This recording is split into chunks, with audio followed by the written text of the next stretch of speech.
Que la gracia, la paz y el amor de Dios sea con cada uno de los que están compartiendo esta palabra. Queremos añadir bendición.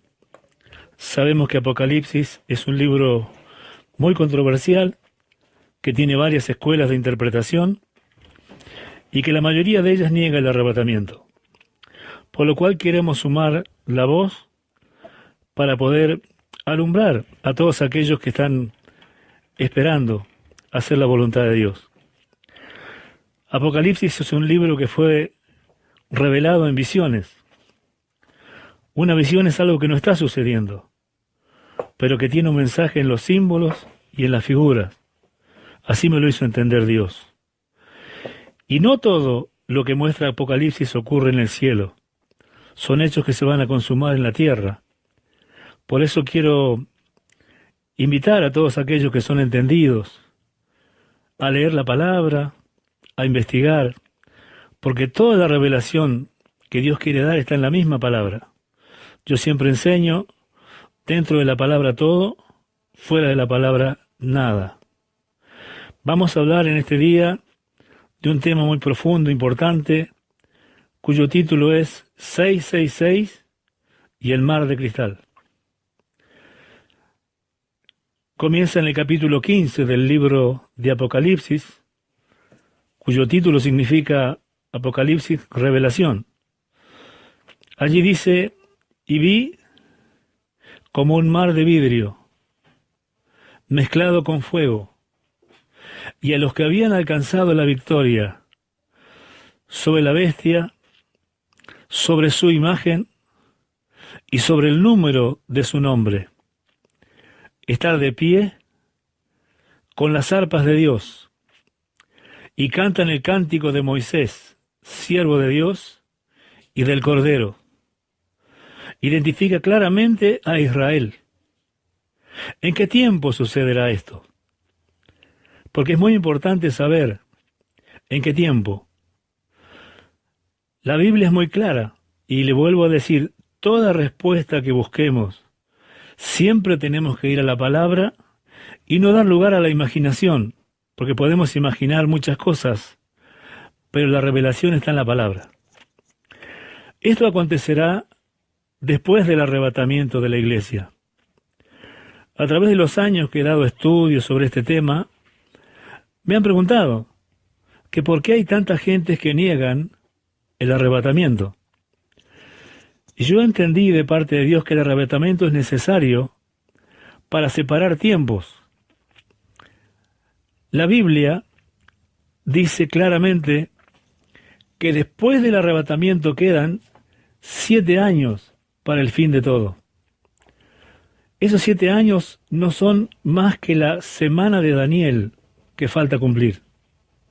Está dividida en 2 tiempos, 42 meses cada uno, o 3 años y medio. La primera parte es para los creyentes que se queden. Muchos cristianos se van a quedar por estar perdiendo tiempo, buscando añadiduras cuando deberían buscar a Dios. Y la segunda parte es el tiempo de Israel. Es decir que está todo perfectamente preparado por Dios para que venga el cumplimiento. El arrebatamiento es necesario para separar el tiempo y dar lugar cuándo y en qué momento comienzan los días finales. Es decir, después del arrebatamiento va a acontecer lo que vamos a hablar en este día. La Biblia dice que allí en Isaías 28:15 que Israel en este tiempo firmaría un pacto con la muerte y un convenio con el infierno. Israel necesita edificar el templo y evitar toda cosa que ponga en riesgo a un atentado, cosa común en estos tiempos, y para ello ha firmado con este gobierno mundial que viene y que ya está. El mundo es como ir a un teatro y están todos los actores preparados y solo falta que se corra el telón para que comience la obra. Ya está todo preparado. Israel ya firmó, porque confía en que el hombre le va a cumplir sus promesas, pero detrás de ese hombre está el diablo. porque es el hijo de Satanás. Y el diablo nunca cumple promesas. Él es padre de mentira, es ladrón, robador, y la Biblia lo llama el cruel. Es decir que tiene mucho que ver lo que va a pasar con el templo de Dios para que comience el tiempo de lo que vamos a hablar. ¿Cuál es el origen del mar de cristal? Antes que nada le quiero decir que en el cielo de Dios no hay, y más adelante lo vamos a hablar, ningún mar de cristal. Habla de acontecimientos terrenales. Y en la figura del mar de cristal vamos a encontrar, a través de la Biblia, la respuesta. El primer milagro que Cristo hizo fue en las bodas de Caná. Un milagro que no tiene comparación con los demás que hizo después, porque ese milagro tiene relación con el mar de cristal. ¿Cuál es el origen? Desde que Israel hizo el tabernáculo, enseña que a la entrada del tabernáculo, que representa al cielo de Dios, porque el que cruzaba la cortina entraba al cielo de Dios, y el sacerdote tenía que hacer un lavado ritual, lavarse las manos y los pies. Al hacerlo, él reconocía que no era apto para entrar por sí mismo. Y si bien era agua, semejante a cualquier otra agua que se podía tomar, lo que Dios tomaba en cuenta no era el agua, sino la obediencia y la sumisión de aquel sacerdote. El reconocimiento de que él no era apto de entrar por sí mismo al cielo de Dios. Y la obediencia en Dios siempre da buenos resultados. Casi 2 siglos después, Salomón edifica el templo en Sión, la Jerusalén de hoy. Y a la entrada del templo, allí había un mar de bronce imponente, sostenido por 12 bueyes. Y dice en 2 Crónicas 4:6 que ahora ese mar representaba la fuente de bronce, y allí los sacerdotes se lavaban. La pregunta es ¿por qué de bronce? Porque el bronce no existe como mineral en sí mismo. Es una aleación inventada por el hombre, como la religión, imperfecta como la religión. Y aunque la religión judía es la religión perfecta, porque está basada en los 10 mandamientos que Dios le dio a Israel, aún así, esa religión no podía hacer puro al hombre para entrar al cielo de Dios. Por eso el bronce se identifica con el hombre, porque aunque usted lo limpie y lo guarde en un rinconcito donde no lo toque más, desde adentro le sale la impureza. El hombre necesitaba algo más. Cuando Cristo llega a las bodas de Caná y la madre le dice, vino no tienen, él le contesta una palabra que a uno lo deja pensando. Le dice, mujer, ¿qué tienes conmigo? Aún no ha venido mi hora. Le estaba hablando del propósito por el cual él vino. Él vino a pagar por los pecados del hombre. Vino a sustituir el agua del lavado ritual por el lavado en su sangre. Por eso convierte en vino aquellas aguas. Dice que Israel había caído tanto en desgracia ante Dios, que ahora ya no tenía el mar de bronce, ni la fuente, sino que con 6 tinajas rústicas de piedra, allí representaba el lavado, porque 6 es el número del hombre. Cristo hecho hombre, para salvarnos, colgó 6 horas en la cruz, porque 6 es el número del hombre. Cuando Él transformó esas aguas en vino, vino es una palabra genérica que da a entender todos los tipos y clases de vino. Le puedo asegurar que ese vino no tenía alcohol. Era vino fruto de la vid, que era lo que representaba las cosas rituales en Dios. Al transformarla, Él estaba diciendo, este es mi nuevo pacto en mi sangre. El agua, la religiosidad, no les va a alcanzar para entrar a mi cielo. Por eso, aquellas palabras cuando Cristo lava los pies de los discípulos que parecen raras, cuando Pedro le dice, a mí no me lavarás los pies jamás. Y el Señor le estaba diciendo, Pedro, todavía estamos en la religión. Y le dijo esto, Si yo no te lavare, no tendrás parte conmigo. A lo que Pedro le dijo, Señor, no solo los pies, aún la cabeza lávame. Y el Señor le dice, no, Pedro, el que está limpio solamente necesita que se le laven los pies. Y son cosas que parecen sueltas, pero todo tiene sentido en la Biblia. Esto nos estaba dando a entender de que hacía falta algo más. Ese algo más vino. Cristo lo trajo, el Mesías, pero él fue rechazado. Rechazado por su nación. Y yo siempre enseño, a Cristo no lo mataron los judíos, ni tampoco los romanos, aunque el pueblo judío fue quien lo entregó y Roma fue el brazo ejecutor. A Cristo lo mataron nuestros pecados. Él murió por nuestros pecados. Alguien tenía que hacer lo que se hizo en aquel tiempo. Y fue hecho. Ahora, el mar de cristal es para Israel. Es un acontecimiento que Israel va a tener que enfrentar. La palabra dice que cuando Cristo fue entregado, Pilatos, la justicia del mundo en aquel tiempo, les dijo, pero yo no encuentro mal en este hombre. Lo azotaré y lo soltaré. Y los sacerdotes, los apóstatas de aquel tiempo, que se habían juntado para torcer la verdad a su comodidad, como hacen los de este tiempo, y declaraban verdad lo que ellos enseñaban. Ellos gritaron y la nación, o la mayoría, dijeron lo mismo que ellos. Crucifícale, crucifícale. Y Pilato, la justicia del mundo, les volvió a preguntar, pero ¿qué mal ha hecho?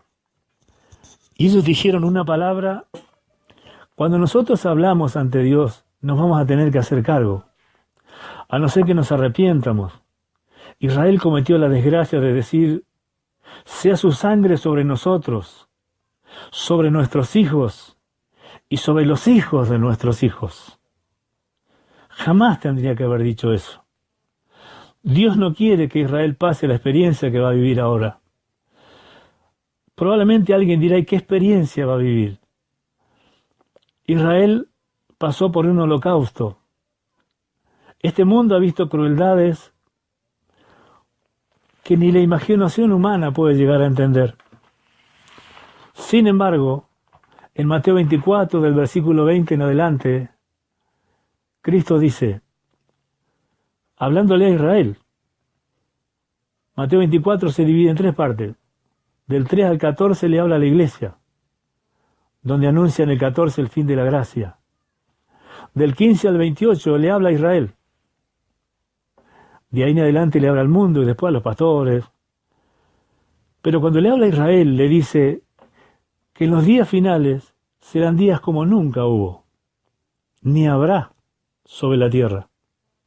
Y si aquellos días no fueren acortados, dice Cristo allí, ninguna carne, ningún hombre se podría salvar. Es decir, que lo que viene nunca se ha visto. Mire que Israel vivió un holocausto. Amado Israel, lo que viene sobre ti, Cristo lo dice, tu Mesías será peor que lo que viviste. Por eso es tiempo de buscar, y a los creyentes que se quedan, Cristo les dice lo mismo. Nada de lo que han visto, nada de lo que han podido entender en maldad es lo que se verá en aquellos días. Es tiempo de prepararse, de dejar de jugar al Evangelio y abrazar la verdad. La verdad tiene un costo, pero tenemos que enfrentar ese costo. El mundo ya se deja ver, se están viendo horrores, se están viendo injusticias, crímenes que son televisados, de personas que son degolladas, personas que son quemadas vivas, personas que son ahogadas, metidas en jaulas. El mundo no puede estar en pie ante los ojos de Dios. Pero lo que viene es tiempo de reflexionarlo. Porque cuando sucede el arrebatamiento, tome en cuenta este detalle. en el capítulo 4 de Apocalipsis. Allí dice, delante del juez, el que está sentado allí es el juez. Aparece un mar de vidrio vacío. El mar de vidrio representa a las almas que a partir de allí serán salvadas. Lo vamos a hablar en este mismo mensaje. El mar de vidrio aparece delante del trono del juez.